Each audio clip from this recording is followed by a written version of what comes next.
से ही इसके लिए योजना बनी कि जनसंख्या को हम नियंत्रित करें, नियोजित करें, परंतु धर्मगुरु इसके सबसे बड़े रोड़ा है।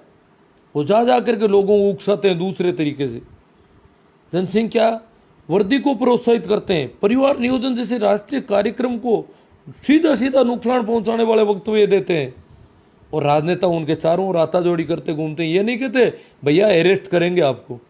ये क्या कर रहे हो आप? इस देश के राष्ट्रीय कार्यक्रम को नुकसान पहुंचा रहे हो, इस देश को जनसंख्या वृद्धि की तरफ धकेल रहे हो, देशद्रोह का काम कर रहे हो। परंतु ये राजनेता उनको कुछ नहीं कहना चाहते।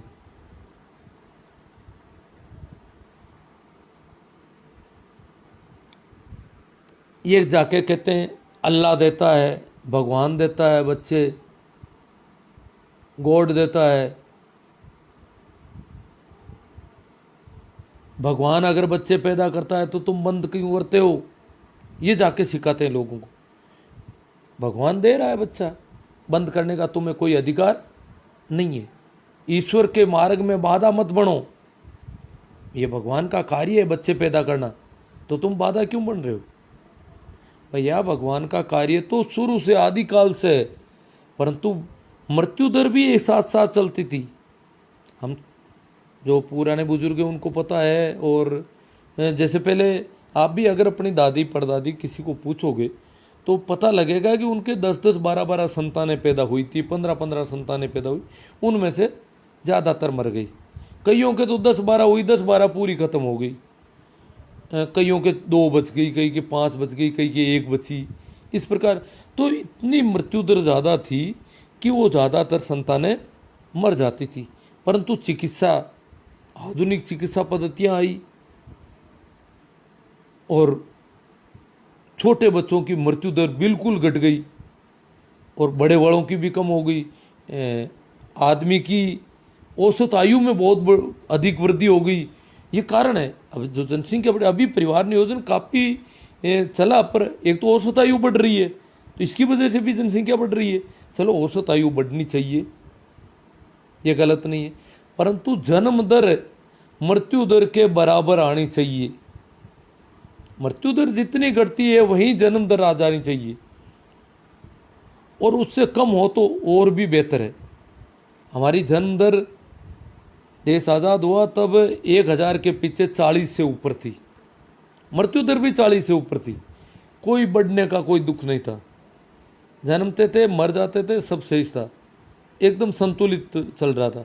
भगवान अपना काम कर रहा था, परंतु डॉक्टर आए, इलाज चला, चिकित्सा व्यवस्थाएं हुई, मृत्यु दर कम होती गई।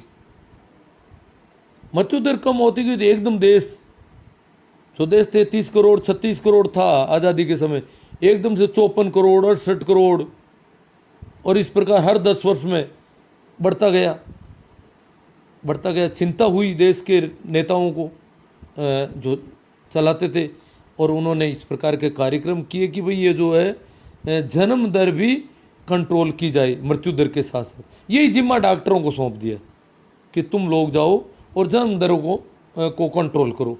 तो डॉक्टरों ने जाके लोगों को समझाया भैया बच्चे पैदा मत करो, कि बच्चे तो भगवान पैदा करते हैं। और तो भगवान, जब बुखार भगवान पैदा करता है, तुम इंजेक्शन क्यों लगवाते हो? भगवान जब बीमारी लाता है तो तुम फिर इलाज क्यों खोज रहे हो? ये तो भगवान को बेइज्जती कर रहे हो, भगवान की सीधी सीधी। भगवान ने जब बीमारी लाया है, बीमारी भगवान के बिना तो आती नहीं, पत्ता भी नहीं हिल सकता। तो भगवान की तरफ से जो बीमारी आई है उसका स्वागत करो, फिर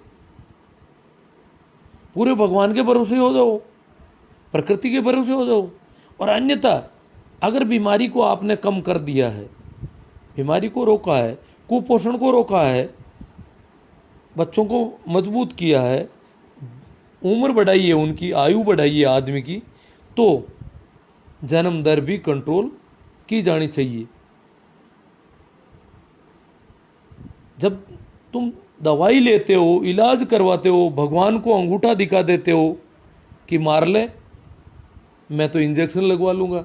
तूने बुखार किया, तूने मेरी बीमारी की, मलेरिया किया, मेरे पास ये क्लोरोक्विन पड़ी है, ये खा लूँगा, मलेरिया भगवान बेचारा क्या करे, मार नहीं पाता। उस समय तो तुम भगवान को कहते हो मैं नहीं मारा जाऊँगा तेरे से, और अब जब डॉक्टर कहता है कि बच्चे पैदा करना बंद करना, तब तुम कहते हो नहीं ये तो भगवान की देन है। बीमारी भी भगवान की देन है। भगवान की देन पर निर्भर होना तो दोनों तरफ से होना है, और अन्यथा भगवान के किसी काम को आपने रोका है तो दूसरे काम को भी उसी लिमिट में लाना पड़ेगा, उसी सीमा में लाना पड़ेगा। अन्यथा जनसंख्या जो वृद्धि है, जो निरंतर वृद्धि हो रही है, निरंतर वृद्धि क्या करेगी आखिर? इस देश की कमजोरी का सबसे बड़ा कारण ये देश अब तक काफ़ी ऊंचा उड़ सकता था परंतु नहीं उठ पा रहा है। यहाँ काफ़ी टैलेंट हो गए, कई चीज यहाँ अभी भी अस्पताल छोटे पड़ रहे हैं, यूनिवर्सिटी छोटी पड़ रही है, स्कूल छोटी पड़ रही है, आवास नहीं मिल रहे हैं। देश के बहुत सारे काम अटके हुए इस जनसंख्या वृद्धि की वजह से। कुपोषण के शिकार हैं, उनमें टैलेंट विकसित करना है, कौशल विकसित करना है, वो सारे जितने तरह के हम कर सकते हैं, जितने आदमी को जितना विकसित कर सकते हैं, जितने ऊंचा उठा सकते हैं, वो हम नहीं कर पा रहे हैं। क्यों? कि हमारे संसाधन रोज छोटे पड़ते जाते हैं। बहुत ज़्यादा आ रहा है विकास वार से, फिर भी हम जनसंख्या इस तेज़ी से बढ़ा लेते हैं कि हम वो भी नहीं कर, नहीं तो वो मजबूती नहीं। दूसरी मानसिक रूप से मानसिक बीमारियां, जो जो जनसंख्या बढ़ी है मानसिक बीमारियां बढ़ती जा रही है। तो ये सब चीज़ें हमें देखनी है, और विशेषकर हम लोग गाँवों के लोग हैं, ज़्यादातर मेरे से जुड़े हुए लोग हैं, तो गाँवों के लोगों को मानसिकता बदलनी पड़ेगी, स्त्रियों की और पुराने आदमियों की। कुछ तो नए लोग भी, मैंने कुछ नए बच्चों का मैं देख रहा हूँ रोज़ अगवा इसमें आता है फेसबुक पे, मैं बाप बन गया, मैं बाप बन गया, उछल कूद मचाते हैं बहुत ज़्यादा। धन्य हो भाई, बन गए आप, बाप बन गए। कोई कहता मैं ये बन गया, मैं ये बन गया, जैसे कोई बहुत बड़े आयाम को छू लिया इन्होंने। आपके बच्चा पैदा हुआ है, उसको कुपोषित मत होने देना, उसका इलाज करना, उसमें कौशल विकसित करना, उसको शिक्षित करना, ये सारी जिम्मेवारियां हो गई अब आपके सामने। क्या बाप बन गया, बाप बनकर के कूदने लग गए। ये सारी जिम्मेदारियां निभाने का एक दायित्व बड़ा है, उस दायित्व को निभाने का संकल्प लेना है, और उस हिसाब से कोरा बाप बनकर उछलने कूदने लग जाते हैं जैसे कोई बहुत बड़ा चमत्कार, बहुत बड़ा कुछ कर लिया मैंने। इसी एकमात्र उत्पादन के रूप से देखते हैं। तो स्त्रियों की तो दशा, इसमें स्त्रियों की एक बहुत बड़ी समस्या है। जैसे ही शादी हुई, प्रत्येक स्त्री को एक चिंता सताने लगती है कि बच्चा कब होगा। ये बूढ़ी बुजुर्ग नहीं, नई वालों, क्यों? एक और समस्या है, बच्चा अगर पैदा नहीं होता है तो आस पड़ोस के, मोहल्ले के, परिवार के ज़्यादा समय तक, हालांकि स्पेस भी रखती है, बीच में अंतराल रखती है, शुरू में नहीं भी चाहती है, परंतु एक डर प्रत्येक लड़की को, प्रत्येक युवती को है कि अगर बच्चा पैदा नहीं हुआ तो इस घर में मेरी हालत खराब होगी, मेरी स्थिति दयनीय रहेगी। जो भी देगा, अभी तेरे बच्चा ही नहीं हुआ, अभी तेरे, मतलब उसको इतना अपराध बोध से भर देते हैं। वो किसी से भी मिलती, अभी नहीं हुआ, मतलब उसको, फिर वो बेचारी पता नहीं कितनी तरह के प्रयास करती है बच्चा पैदा करने के लिए। कहाँ जरूरत है बच्चा पैदा करने की? बच्चे बहुत हैं, ये सभी हमारे ही बच्चे हैं। बच्चा पैदा करने के लिए जीवन को संकट में डाल देती है कई महिलाएं, क्योंकि उनको पता है कि गृहस्थी जमेगी नहीं बच्चा पैदा नहीं हुआ तो। बच्चे पैदा करने की मशीन समझ लिया है औरतों को। ये धारणा, ये मानसिकता इस देश के लोगों से निकलने में, बहुत ज़्यादा ऐसी औरतों से मिला हूँ जिनके बच्चा नहीं है। कोई, कुछ ने कुत्ते पाल रखे हैं, कुछ ने और है, कुछ दूसरे बच्चे इधर उधर ला करके काम चला रही है, पता नहीं कितनी उनको। फिर भी अड़ोस पड़ोस में सब कहते हैं इनके बच्चा नहीं है, इसके अभी भी बच्चा नहीं है। गांव जाती है और कहीं जाती है, इधर उधर रिश्तेदारी में जाती है, अभी बच्चा नहीं हुआ। उसको कोई टिकने नहीं, खाना पीना नहीं पचने देते, उसका हालत ख़राब कर देते हैं। ये जो है, और कुछ को तो कई तरीक़ों से बच्चा पैदा करवाने पड़ते हैं। तो ये जो चीज़ है, ये मानसिकता, इसमें बदलाव बहुत ज़रूरी है कि इन स्त्रियों के साथ, ये जो हर स्त्री को बच्चा पैदा करना ज़रूरी है, ऐसा नहीं होना चाहिए कभी। हाँ, जिनके हो रहे हैं उनके बच्चों को पोषण हो, उनको कुछ है, और उनकी भी तो लिमिट तो हमें एक या दो के आसपास रखनी है। एक हो तो और भी अच्छा, प्रयास ये होना चाहिए।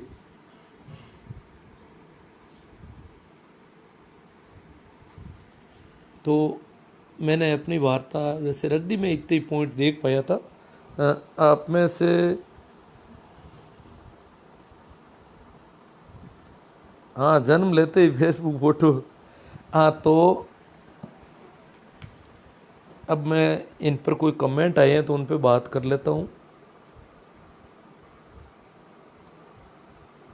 हाँ, सभी को मेरा राम राम, प्रणाम, नमस्कार।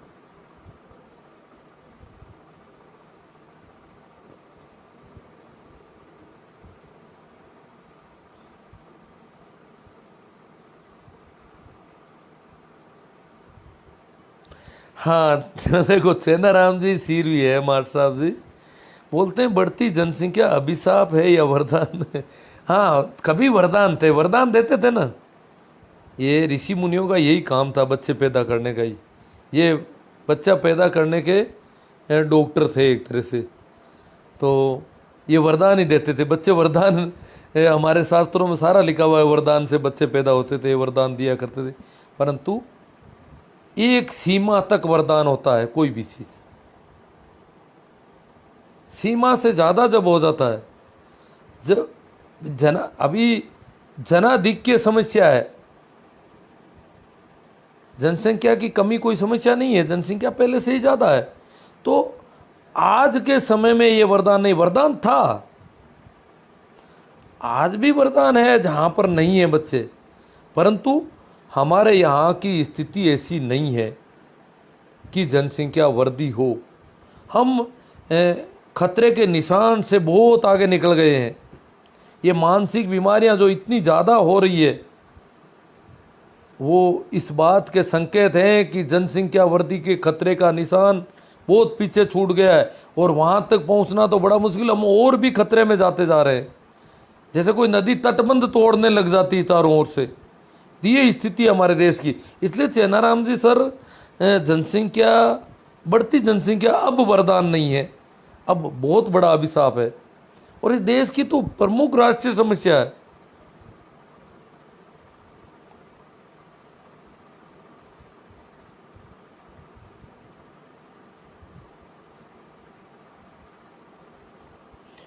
हाँ, हनु नागौरी जी, हनु जी क्या है कि ये चिकित्सा विभाग के आदमी हैं। अगर परिवार नियोजन सही काम करेगा तो इनकी दुकानें कैसे चलेगी। हाँ, ये बाबा लोग हैं ना, मुल्ले, मौलवी, धर्मगुरु। एक तो हमारे यहाँ पहले रामसुख दास नाम करके कोई बाबा था, उसका तो पूरा ही धंधा यही था, बच्चे पैदा करवाने। औरतों से घृणा करता था, नसबंदी की हुई औरतों से। तो ऐसे लोगों ने बहुत नुकसान है। जो जो लोग उनके अनुयायी थे, उन घरों में मैं देखता हूँ दया आती है, 10-10, 15-15 बच्चे पैदा कर लिए, क्योंकि उसने कह दिया कि तो भगवान देता है बच्चे। और उसने हमारे इलाके में बहुत ज़्यादा नुकसान किया। उन घरों को मैं अच्छी तरह से अलग अलग आइडेंटिटी, कभी भी मैं कहीं जाता हूँ और मुझे ज़्यादा बच्चे दिखाई देते हैं तो मैं चर्चा करता हूँ, पता लग जाता है कि रामसुख दास को मानने वाले लोग हैं। और उसने बहुत ज़्यादा नुकसान हमारे इलाके में किया, पर सरकारें कभी ऐसे लोगों पर कोई कार्रवाई नहीं करती है। इनकी अपनी दुकानें, इनको तो बस हिंदू मुस्लिम ये बीमारियां इनकी। तो अनु नागौरी जी वास्तव में बहुत अच्छा कहा है आपने कि इनकी दुकानें नहीं चलेगी और कहाँ से अंध भक्तों की भीड़ मिलेगी। ये अंध भक्तों की भीड़, जो बढ़ती जनसंख्या है, जिनमें कोई मानसिक उनका ठीक ढंग से विकास नहीं होता है, एजुकेशन पूरा मिलता नहीं, लालन पालन नहीं होती, इधर उधर गलियों में घूमते रहते हैं। तो व्हाट्सएप यूनिवर्सिटी, फेसबुक यूनिवर्सिटी में जो कचरा आता है वो दिमाग में ठूंसता जाता है। अगर बच्चे लिमिटेड हो, एक बच्चा हो, तो माँ बाप उसकी केयर करेंगे, वो उनके सानिध्य में रहेगा, और उसका एक यूँ नहीं है वो गलियों में घूमता रहेगा पूरे दिन भर। तो ये अंधभक्त जो होते हैं वो वही बच्चे होते हैं जिनके ज़्यादा इक्के दुक्के बच्चे हैं, वो अंधभक्त नहीं होते। उनमें टैलेंट भी विकसित होता है, कौशल भी विकसित होता है, पोषण भी अच्छा होता है, स्वास्थ्य सेवाएं भी उनको ठीक मिलती है। तो ये बहुत अच्छी बात है वास्तव में। चिकित्सा विभाग के आदमी है, तो इनको पता है कि ये जो ज़्यादा जनसंख्या है वो अंधभक्ति को बढ़ावा देती है इनकी, और इनको धर्म गुरुओं को अंधभक्त चाहिए। केड़ा जिसो आजकल तो जन्म लेते ही फेसबुक पे फोटो आ जाती है गुरुजी। हाँ, बस मैं देखता हूँ, कहने को क्रांतिकारी कहते हैं और कूदने लग जाते हैं, बच्चा पैदा हो गया।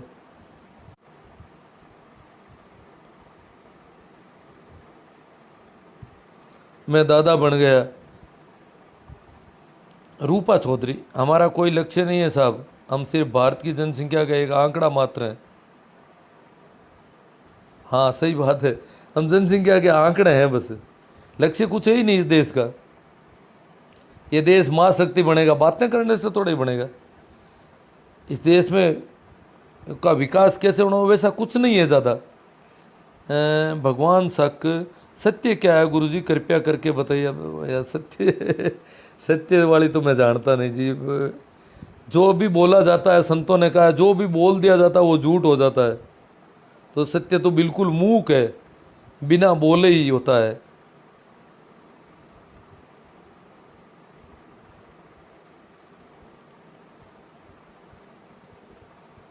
तो ठीक है, जो भी कमेंट आए हैं शायद उन पे सब पे हो गई है। एक बार मैं थोड़ा सा और देख लेता हूँ।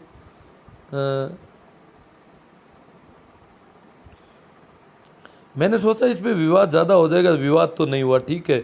इसका मतलब जो भी लोग देख रहे हैं करीब करीब काफ़ी लोगों का माइंड विकसित हो रहा है, चिंतन क्षमता विकसित हो रही है अच्छी, और इस वजह से विवाद नहीं कर रहे हैं। और कुछ अंधभक्तों को, जिनको जो बेचारे, उनको तो देखो गोबर भी खिला देते हैं लोग, उनको तो मैंने कईयों को ब्लॉक भी कर रखा है ज़्यादातर को। तो इसलिए वो बालक ईश्वर की देन है। ये जगराम जी आ गए, डूडी साहब। बालक ईश्वर की देन है, बीमारी भी ईश्वर की देन है। आप दवाई क्यों देते हो? मेरी तबीयत ठीक नहीं थी, मैं आपके पास आया, आपने दवाइयाँ दी मुझे। आपने ईश्वर का बहुत बड़ा ईश्वर विरोधी कार्य किया। मुझे जो दवाइयाँ जगराम जी आपने दी, उसकी वजह से मेरा जो जुकाम की प्रॉब्लम थी वो दूर हो गई। प्रॉब्लम तो ईश्वर ने दी, और आपने ईश्वर की ऐसी तैसी कर दी बेचारे की। ईश्वर चाहता था कि मैं जुकाम और खांसी से कमज़ोर पड़ पड़ा के ख़त्म हो जाऊं, परंतु आपने ईश्वर को अंगूठा दिखा दिया कि मैं नहीं ख़त्म होने दूंगा। ये आपका काम ईश्वर विरोधी नहीं है। मेरी जुकाम बिना ईश्वर की देन के थी क्या? जुकाम भी तो ईश्वर की देन थी। बालक ईश्वर की देन है, तो बालक का मरना भी ईश्वर की देन है। मृत्यु दर को हमने जितना कंट्रोल किया है, अगर इसी प्रकार जनसंख्या बढ़ गई तो आपको पता है क्या हालत हो जाएगी हमारी। ये जो बढ़ती जनसंख्या है, ये पूरी मनुष्य जाति को खत्म कर देगी।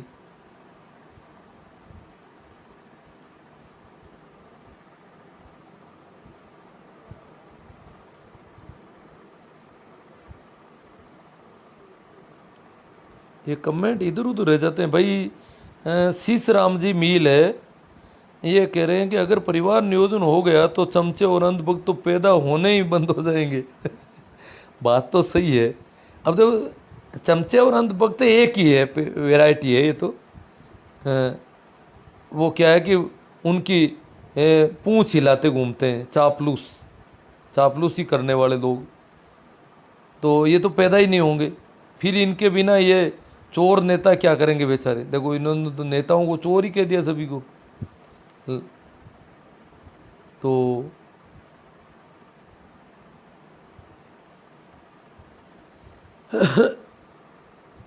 बात तो सही है, अगर परिवार नियोजन हो गया तो ये कई बीमारियां ख़त्म हो जाती है। भाई रूपा चौधरी कह रहे हैं कि विवाद नहीं, दुखती रग दबा दी, आराम मिला है। ठीक है, रूपा चौधरी को बड़ा आराम मिला है। और देखो, ये कोई लोग कहते हैं ना कि बूढ़ी औरतें हैं या बूढ़े लोग, नहीं, बूढ़े लोगों में भी मैंने कई ऐसे लोग देखे हैं जो परिवार नियोजन के प्रति बहुत ज़्यादा संकल्पवान थे। औरतें भी ऐसी है, कई अनपढ़ औरतें हैं और वो कहती है कि नहीं, परिवार नहीं बढ़ना चाहिए। उन्होंने अपने परिवार की लिमिट रखी है, बहुत मेहनत की उन लोगों ने। यदि 2 लड़की हो गई और नसबंदी कराने की सोचते हैं तो उसको क्या बोलते हैं लोग, किशन सियाग बोलते हैं। नहीं, 2 लड़की या 1 लड़की पे भी अगर करवाए, वो लोगों की मानसिकता ही तो बाधक है। बच्चे को ये नहीं है कि हम बच्चे बंद नहीं कर सकते, मानसिकता है। जैसे अभी जगराम जी डूडी साहब ने कहा कि ये तो ईश्वर की देन है। बच्चे पैदा होना ईश्वर की देन है, परंतु बच्चे मृत्यु दर कम कर दी, इसलिए हमें इस देन पर भी ध्यान रखना पड़ेगा। तो लोग बोलते हैं किशन सियाग जो नए जवान हैं उनकी दिक्कत है कि उनके 1 लड़की है या 2 लड़की है, वो सोचते हैं तो वो तो बड़ा मुश्किल हो जाता है। 2 लड़कियों पे कोई ऐसे लोग हैं, 1 लड़की पे मेरे एक मित्र हैं, 1 लड़की हुई और उन्होंने ऑपरेशन करवा लिया। 2 लड़कियों पे भी कईयों ने ऑपरेशन करवाए हैं, क्योंकि वो नहीं चाहते कि बढ़ाया जाए। हम तो एक का ही पालन पोषण ढंग से कर पाएंगे, जितना होगा पूरा प्रेम, पूरा जो भी है इसके इर्द गिर्द हम पूरी मेहनत करेंगे। तो ये ऐसा है। परंतु लड़का अगर हो तो कोई दिक्कत नहीं, लड़की है तो ये दिक्कत हो रही है। यह लैंगिक जो भेदभाव है इस देश का, ये बड़ी दिक्कत है। उस पर मैंने पहले भी सेशन किए थे, आपको यूट्यूब पर मिल जाएंगे। तो ये लड़की और लड़का वाली बीमारी, ये यहाँ की सबसे बड़ी समस्या है। और इसकी वजह से एक बहुत बड़ा और हो गया है असंतुलन, लैंगिक असंतुलन जो है वो बहुत बड़ा असंतोष पैदा कर सकता है आने वाले समय में। क्योंकि जब कंवारों की संख्या बहुत ज़्यादा बढ़ जाएगी तो बूढ़ी औरत का भी शायद अकेले में निकलना मुश्किल हो जाएगा फिर। तो ये जो हम कंवारों की तादाद बढ़ा रहे हैं और ये जो लैंगिक अनुपात हमने बदल दिया, लैंगिक अनुपात बदलने का कारण क्या है? इस देश की मानसिकता वो लैंगिक अनुपात को खराब कर रही है। जितने ज़्यादा समझदार लोग हैं, बुद्धिजीवी समझते हैं, जितने ज़्यादा सभ्य समाज हैं, उनमें लैंगिक असंतुलन ज़्यादा है। आदिवासियों में सबसे कम है लैंगिक असंतुलन, और जितने ज़्यादा सभ्य जो कहलाते हैं उनमें ज़्यादा है। तो इसका मतलब सभ्यता के जो मापदंड है वो स्त्री विरोधी है पूरे के पूरे। और इस वजह से लड़की पैदा हो गई और हम रोक नहीं पाते हैं, ये सबसे बड़ी समस्या है। लड़का तो 2 लड़के हो ऑपरेशन कराओ तो, या 1 लड़का पे कराओ तो कोई दिक्कत नहीं, पर लड़कियों के मामले में ये बड़ा अलग तरह का मापदंड है। और अब तो हमारे जो राजस्थान जैसे राज्य में सरकारी नौकरी वाले या पंचायत राज के चुनाव की इच्छा रखने वालों के लिए बहुत बड़ी प्रॉब्लम हो गई है। उनके 2 लड़कियां हो जाती है, तीसरी लड़की का मतलब इंक्रीमेंट बंद। तो ये पता नहीं कितने साम दाम दंड भेद अभी तो चला रहे हैं इधर उधर। ये बड़ा मुश्किल मामला हो गया। तो वो क्या करेंगे? लड़कियों को मारे हैं, क्या करें? क्योंकि लड़कियों को तो समाज तो अलाउ ही नहीं करता है कि कोरी लड़कियां हैं इसने ऑपरेशन करवा लिया। तो इस समाज की जो मानसिकता है वो बदलने के लिए हम प्रयास करें, और आप लोगों का अच्छा सहयोग मिल रहा है। और इसके संबंध में मेरे लाइव सेशन लड़कियों के संबंध में लैंगिक असंतुलन और जेंडर संवेदनशीलता पर कुछ कर रखे हैं। ज़्यादा तो मैं इस पर कर नहीं रहा हूँ अभी सार्वजनिक रूप से। कुछ लोगों ने वैसे छोटे सेशन में कई जगह सुन रखा है मेरे को, परंतु वो सारी बातें यहाँ अभी मैं नहीं कहना चाहता। कुछ मेरी अपनी सीमाएं हैं, परंतु फिर भी कुछ ऐसे सेशन हैं उनको आप इधर उधर फैलाओगे तो उनका असर पड़ेगा और लड़कियों के प्रति एक सोच में बदलाव आएगा। स्त्री जाति के प्रति जो सोच है हमारे देश में, जो अलग तरह के मापदंड, ये जो बेटी बचाओ वाली बात कर रहे हैं ना, ये बहुत बदमाश लोग हैं। इनको बेटियां नहीं बचानी है। ये बेटी को उसी स्थिति में बचाना चाहती जिस स्थिति में अभी है, ऐसे नहीं बचेगी बेटी। समाज के सोचने का नजरिया बदलेगा। बेटे और बेटी के, लड़के और लड़की के संबंध में मापदंड बदलेंगे। 1 लड़की 3 दिन कहीं रह गई और एक लड़का 3 दिन कहीं रह गया तो ये इसके बराबर माप होगा। ये नहीं है कि लड़की 5 मिनट लेट आई वहाँ से, 5 मिनट कहाँ रह गई, 10 मिनट कहाँ रुक गई। लड़का 10 दिन से आ रहा है, कोई दिक्कत नहीं, कहाँ गया ये भी पता नहीं, फिर भी कोई दिक्कत नहीं।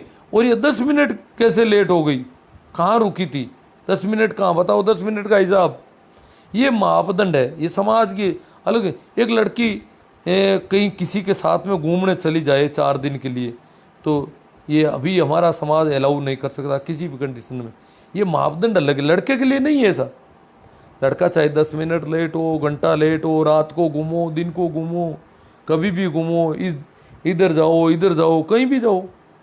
लड़की तो अपने घर में हंस नहीं सकती, बोल नहीं सकती, दौड़ नहीं सकती, कूद नहीं सकती, पूरी तरह से बांध दिया उसको, सारी इज्जत का ठेका दे दिया उसको। ये जो मापदंड जब तक नहीं बदलेंगे तब तक बचना बड़ा मुश्किल है।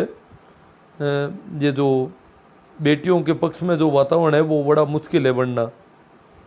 तो और तो क्या है, तो किशन जी सियाग आपकी समस्या सही है। हाँ, रूपा चौधरी कहते हैं अगर ये जेंडर संतुलन और बिगड़ गया तो परिणाम घातक होगा। परिणाम घातक होगा मतलब आप खड़े हैं और आपके साथ में कोई लड़की खड़ी है, 2 जने आगे पकड़ के ले जाएंगे आपको और मारेंगे अगर बोलोगे तो। क्योंकि दशा बहुत अंधे हो रहे हैं लोग, बिल्कुल मानसिक रूप से विकृत हो रहे हैं। ये 4-4 साल की 2-2 साल की लड़कियां इस देश में क्या हो रहा है, सारी अब कोई कहते हैं पशुता कर दी, जानवरों जैसा करते कर दिया। जानवर है, कौन से जानवर करते हैं तुम्हारे जैसे गंदे करते? कभी देखा किसी जानवर ने बिना मैच्योर किसी विपरीत लिंग को छेड़ते हुए? हमारी हालत क्या है। और ये और ज़्यादा बिगड़ जाएगी। रूपा चौधरी बिल्कुल नए लड़के लग रहे हैं, पूरे काफ़ी अच्छी समझ है इनकी कि ये बिगड़ गया तो परिणाम बहुत घातक होंगे और होंगे। बहुत अच्छी सोच है। ये नए जवान अगर इस प्रकार की बात करेंगे तो ये बात दूर तक जाएगी। ठीक है मित्रों, आप लोगों ने अच्छा सहयोग दिया और आप इसे और आगे से आगे बढ़ाएं। गिरधारी सिंह मेरा विकृत मानसिकता का प्रदर्शन करते हैं कुछ लोग तो ऐसा करके। हाँ, विकृत मानसिकता नहीं, वो तो उनकी परेशानी है भाई। अगर आप लड़की के तो इस देश में वैसे तो देखो द्रौपदी के 5 पति थे और भी ऐसे कुछ उदाहरण मिल सकते हैं, परंतु अभी हमारे यहाँ समस्या क्या है, एक किसी की पत्नी है तो दूसरा उसको देख नहीं सकता, वो घूंघट में दबा रखी है, टच कर नहीं सकता। ऐसे नहीं है बिल्कुल, और बिल्कुल आंख से आंख है। तो इस प्रकार जब इतने भूखे होंगे, इतने दुखी होंगे, तो 2-2 4-4 साल के बच्चों को चॉकलेट देने क्यों? उनको नींद ही नहीं आती है रात और दिन, बहुत परेशान रहते हैं। तो वो एक तरह से मानसिक रूप से बीमार हो रहे हैं इस वजह से, क्योंकि ये ज़रूरत है एक दूसरे की। आज अगर जितनी लड़कियां अगर बहुत ज़्यादा हो जाए और लड़के कम बढ़ जाए तो लड़कियों में भी ये मानसिक विकृति आ सकती है। तो ये विकृति इसका कारण है। भागीरथ जी राजपुरोहित नौका से, गुरुदेव धनी तो पशुओं के भी हो तो सही नहीं है, मेरे बींदनी के गणी होते हैं, बींदनी के धनी होते हैं, आपका वक्तव्य बहुत गुदगुदाता है। हाँ, वो धनी वाले पहले पुराने सुन रखे हैं ठीक है भागीरथ जी। भागीरथ जी ने क्या है, टीचिंग कैंप में पहले हमारे साथ रह चुके हैं कई बार, तो अब ये क्या है कि बहुत दूर चले गए, अब मैं भी कैंपों में नहीं जा पा रहा, तो अब यहाँ मिल लेते हैं ये। तो ठीक है मित्रों, आप सबने बहुत अच्छा सहयोग दिया, इस सब के लिए आभार। एक बार फिर मेरा आप सबको प्रणाम, नमस्कार, राम राम।